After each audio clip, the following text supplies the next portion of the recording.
یا رسول اللہ صلی اللہ علیہ وآلہ وسلم، اس سے بڑا اور کوئی دربار نہیں، اس سے بڑی کوئی اور بارگاہ نہیں۔ آپ کی بارگاہ میں عبداللہ عمر کے دادا ابو کی صحت کی خواست لے کر حاضر ہوئی ہوں۔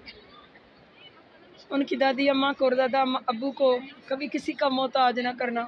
عمر فاروق صاحب، اصغر حسین، صدیقی اکبر، ان بھائیوں کو اتفاق دینا۔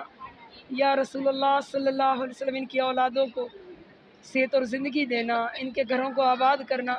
باجی کوثر کو صحت اور زندگی دینا، ان کے بچوں کو لائق اور نیک کرنا۔ افشین کو زندگی والے بچے عطا کرنا۔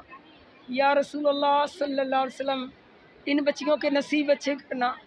یا رسول اللہ صلی اللہ علیہ وسلم، جن کی بچیاں جوان ہیں اور رشتے نہیں مل رہے، ان پر بھی اپنی نظر کرم فرمائیے۔ یا رسول اللہ صلی اللہ علیہ وسلم، عثمان بھائی کو بھی صحت اور زندگی عطا کیجیے، ان کا سایہ ان کے بچوں پر قائم و دائم رہے۔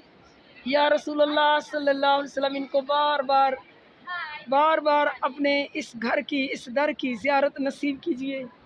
یا رسول اللہ صلی اللہ علیہ وآلہ وسلم، عبداللہ عمر کے دادا ابو اور دادی اماں کو صحت اور زندگی عطا کیجیے، اپنی نظر کرم کیجیے، کسی کا محتاج نہ کیجیے۔ یا رسول اللہ صلی اللہ علیہ وآلہ وسلم، طلحہ کے لیے بھی اچھا ملازمت کا کوئی موقع مل جائے، یا رسول اللہ ان پر بھی اپنی نظر کرم فرمانا۔ یا رسول اللہ، جہاں تیری نظر گئی وہاں رحمت آباد ہو گئی۔ یا رسول اللہ صلی اللہ علیہ وآلہ وسلم، جس بہن بھائی نے میرے ذمہ دعا لگائی، میں سب کی دعائیں آپ کی بارگاہ میں پیش کرتی ہوں۔ یا رسول اللہ صلی اللہ علیہ وسلم، بار بار اپنے گھر کی، اپنے در کی حاضری کی اجازت دیجیے۔ آمین ثم آمین۔